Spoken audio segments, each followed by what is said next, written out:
Jemaat GKJ Kuto Arjo, Shalom. Majelis Jemaat mengucapkan terima kasih kepada jemaat yang berkenan mengikuti ibadah secara online pada saat ini.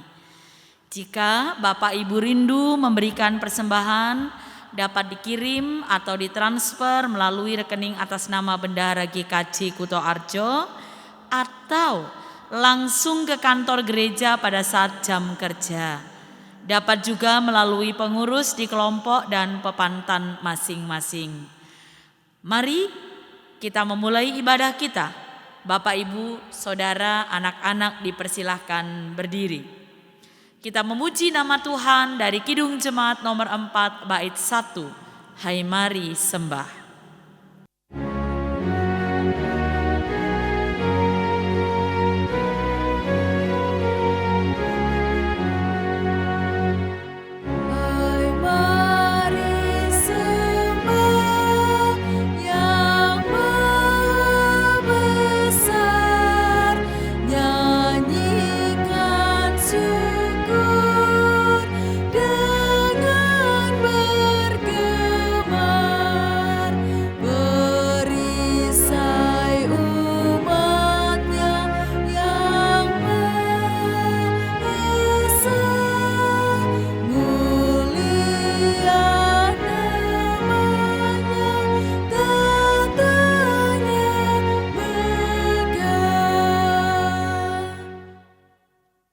Jemaat yang dikasihi oleh Tuhan, arahkanlah hati kita kepada Tuhan dan marilah kita tahbiskan ibadah kita dengan mengingat.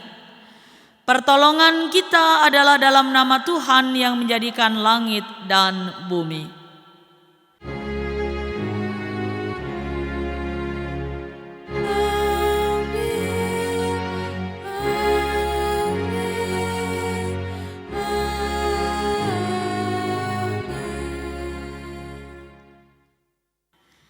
Kasih karunia dan damai sejahtera dari Allah Bapa kita dan dari Tuhan Yesus Kristus menyertai saudara sekalian. Amin. Silakan duduk. Kita memuji nama Tuhan kembali dari Kidung Jemaat nomor 3 bait 1 dan 3. Kami puji dengan riang.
Jemaat yang dikasihi Tuhan, sebelum kita mendengarkan sabda Tuhan, mari kita berdoa. Ya Tuhan, saat ini kami jemaat-Mu rindu mendengarkan suara Tuhan.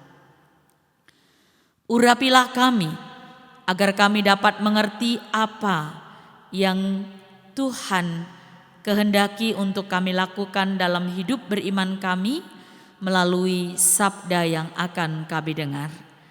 Bersabdalah ya Tuhan, kami anak-anak-Mu siap untuk mendengarkannya. Di dalam nama Tuhan Yesus kami berdoa. Amin. Bapak, Ibu, dan Saudara, firman Tuhan hari ini diambil dari Lukas 11 ayat 1 sampai ayat 13. Hal berdoa. Pada suatu kali Yesus sedang berdoa di salah satu tempat. Ketika ia berhenti berdoa, berkatalah seorang dari murid-muridnya kepadanya, "Tuhan, ajarlah kami berdoa, sama seperti yang diajarkan Yohanes kepada murid-muridnya." Jawab Yesus kepada mereka, "Apabila kamu berdoa, katakanlah, Bapa, dikuduskanlah namamu, datanglah kerajaan-Mu, berikanlah kami setiap hari makanan kami yang secukupnya, dan ampunilah kami akan dosa kami, sebab kami pun mengampuni setiap orang yang bersalah kepada kami, dan janganlah membawa kami ke dalam pencobaan." Lalu kata Yesus kepada mereka, "Jika seorang di antara kamu pada tengah malam pergi ke rumah seorang sahabatnya dan berkata kepadanya, 'Saudara, pinjamkanlah kepadaku 3 roti, sebab seorang sahabatku yang sedang berada dalam perjalanan singgah ke rumahku, dan aku tidak mempunyai apa-apa untuk dihidangkan kepadanya.' Masakan ia yang di dalam rumah itu akan menjawab, 'Jangan mengganggu aku, pintu sudah tertutup dan aku serta anak-anakku sudah tidur. Aku tidak dapat bangun dan memberikannya kepada saudara.' Aku berkata kepadamu, sekalipun ia tidak mau bangun dan memberikannya kepadanya karena orang itu adalah sahabatnya, namun karena sikapnya yang tidak malu itu, ia akan bangun juga dan memberikan kepadanya apa yang diperlukannya.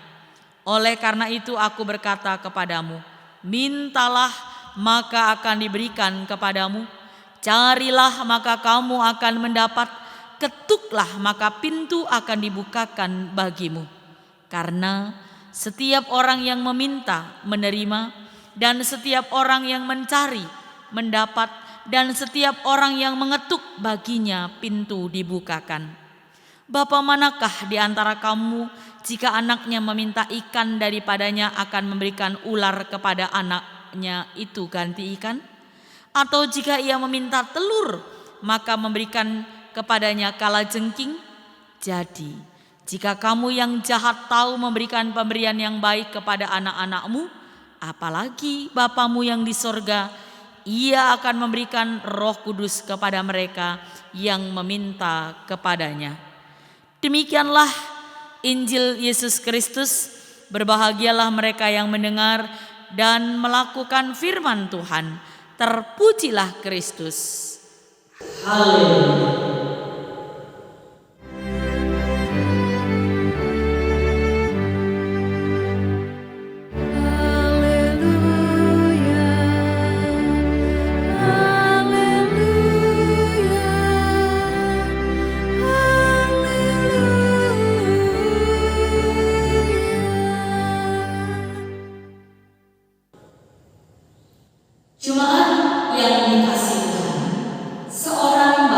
Memberi nama Teguh Prakoso kepada anaknya.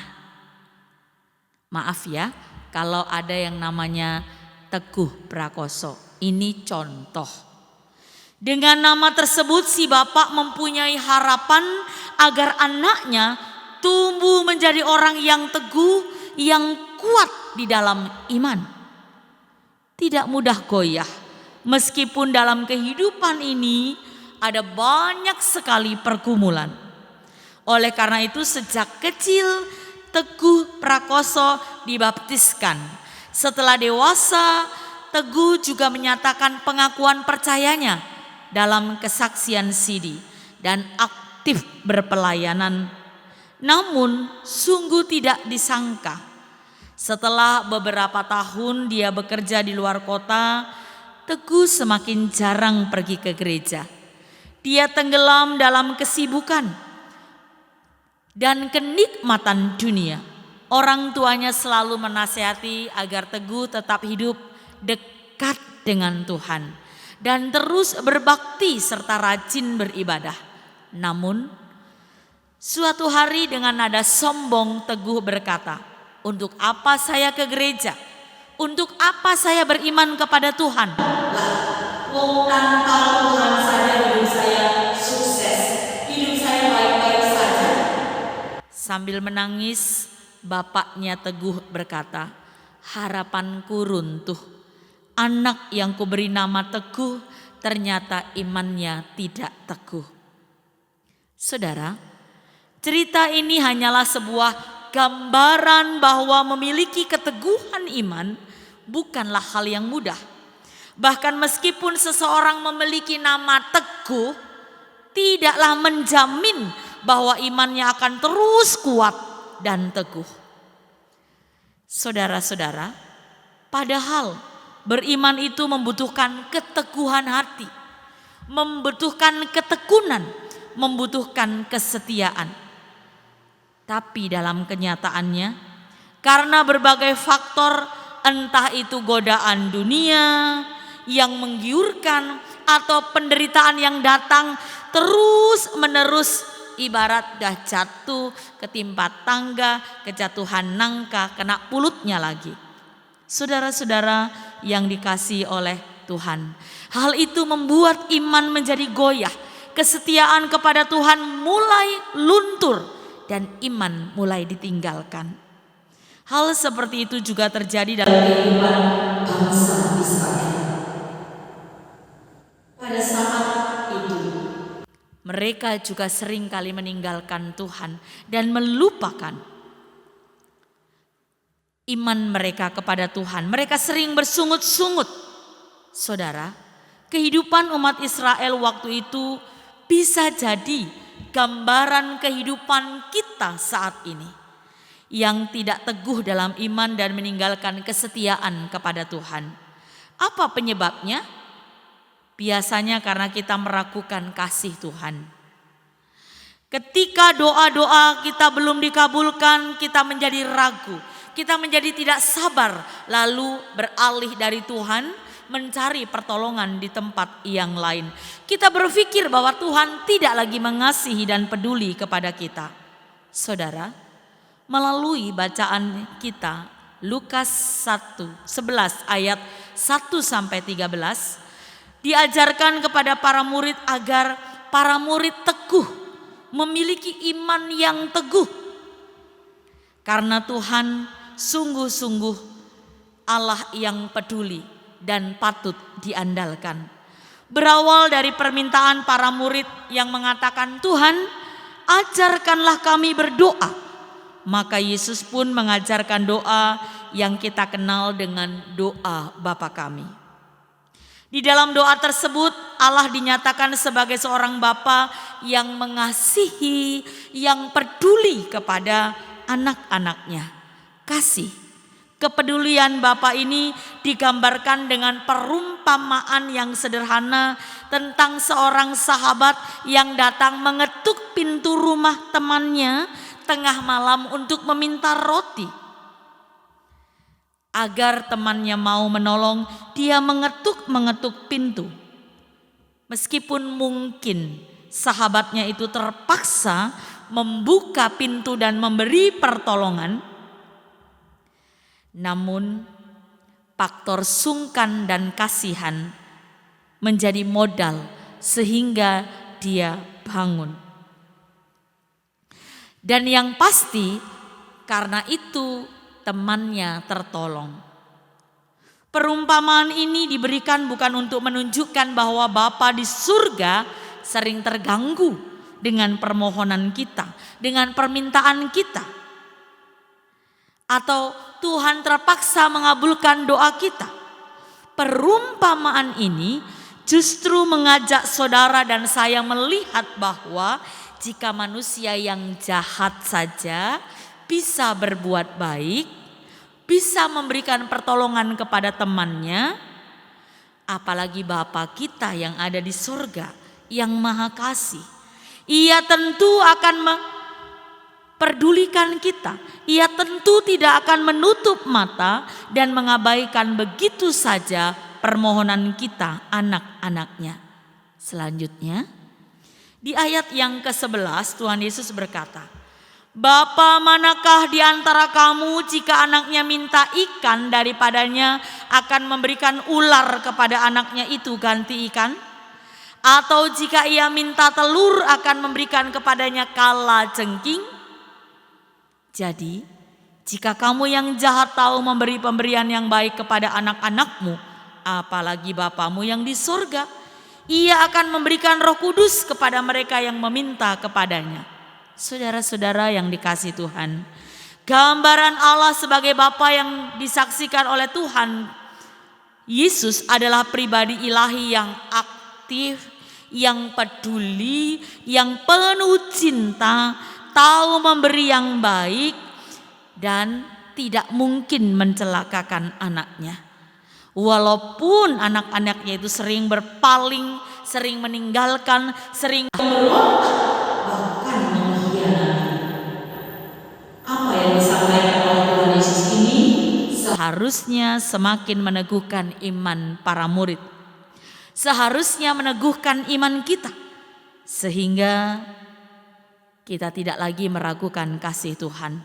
Sebaliknya, percaya dan setia dalam iman kita.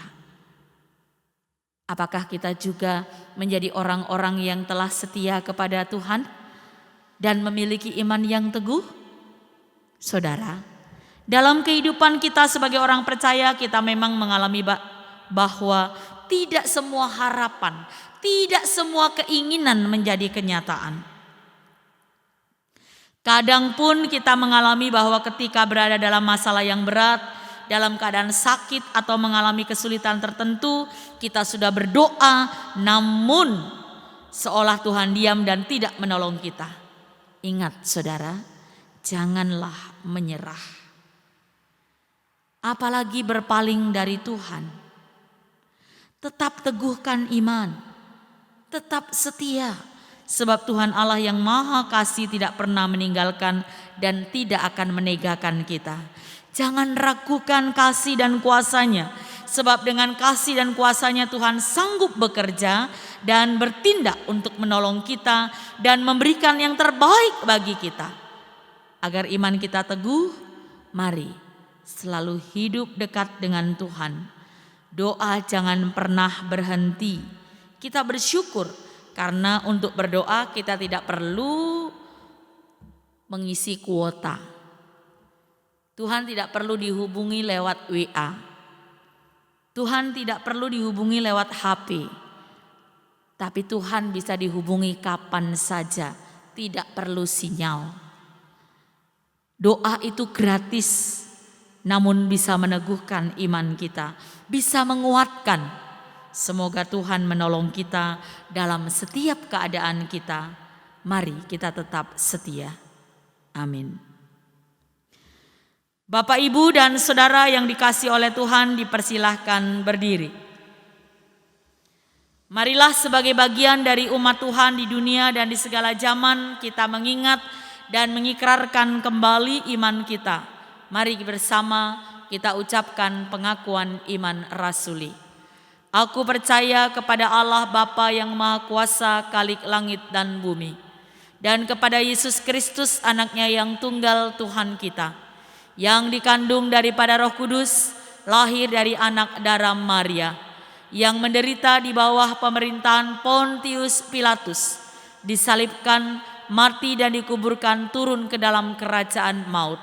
Pada hari yang ketiga bangkit pula dari antara orang mati, naik ke surga, duduk di sebelah kanan Allah Bapa yang Maha Kuasa, dan akan datang dari sana untuk menghakimi orang yang hidup dan yang mati. Aku percaya kepada Roh Kudus, gereja yang kudus dan am, persekutuan orang kudus, pengampunan dosa, kebangkitan daging, dan hidup yang kekal. Silakan duduk. Mari kita bersatu dalam doa syafaat. Kita berdoa. Terima kasih untuk firman-Mu Tuhan. Kiranya kami boleh mendengarkan dan melakukannya dalam hidup beriman kami, sehingga kami memiliki iman yang teguh, tetap yakin dan percaya kepada Tuhan, sekalipun ada berbagai macam pergumulan dalam hidup kami. Tolong kami yang sedang dalam persoalan, mampukan kami menghadapinya Tuhan. Hibur dan kuatkan yang sedang berduka. Mirunggan kami serahkan keluarga Bapak Sarino, keluarga besar Bapak Sutarman. Demikian juga yang sakit, yang dirawat dan di rumah maupun di rumah sakit. Sembuhkanlah mereka. Anak-anak kami berkatilah dalam studi, dalam pergaulan, ketika merindukan pasangan hidup dan pekerjaan Tuhan sediakan. Demikian juga buka tingkap-Mu, sehingga setiap pekerjaan, ladang sawah yang kami kerjakan, usaha dan pekerjaan kami, Tuhan berkati untuk memenuhi kebutuhan hidup sehari-hari. Sehingga kami mampu bersyukur dan berbagi dengan mereka yang membutuhkan. Berkati gereja-Mu dalam pelayanan, berkati bangsa dan negara kami, dimanapun pemimpin kami, berkatilah. Ya Tuhan, kami memohon di dalam nama Tuhan Yesus Kristus. Amin. Jemaat Tuhan, marilah kita bersyukur atas pemeliharaan Tuhan dalam hidup kita. Firman Tuhan yang menjadi dasar dalam memberikan persembahan diambil dari Efesus 5 ayat 22 sampai 23. Hai istri, tunduklah kepada suamimu seperti kepada Tuhan, karena suami adalah kepala istri sama seperti Kristus adalah kepala jemaat. Dialah yang menyelamatkan tubuh. Kita iringi persembahan kita dengan Kidung Jemaat 302 bait 1, Kuberi Persembahan.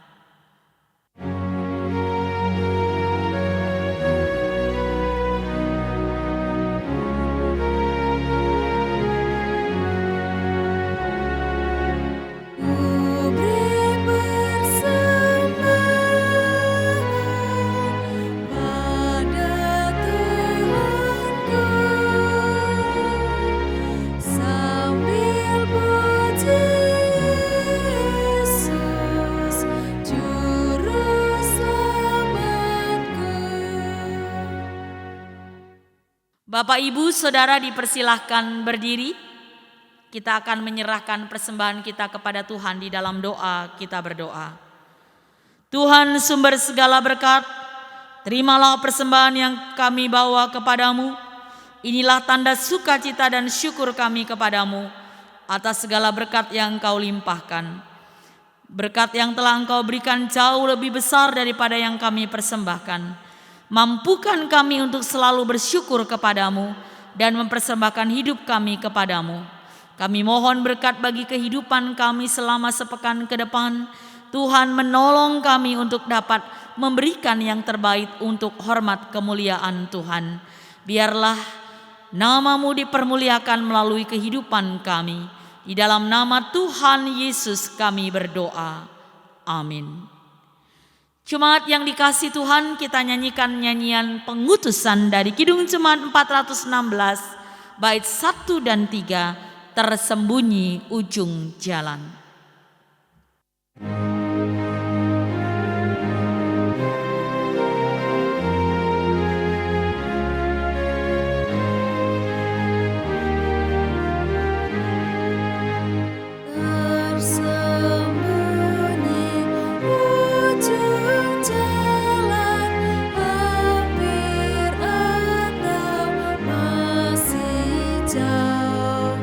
Ku dibimbing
Saudara-saudara, marilah kita arahkan hati kita kepada Tuhan untuk menerima berkat Tuhan.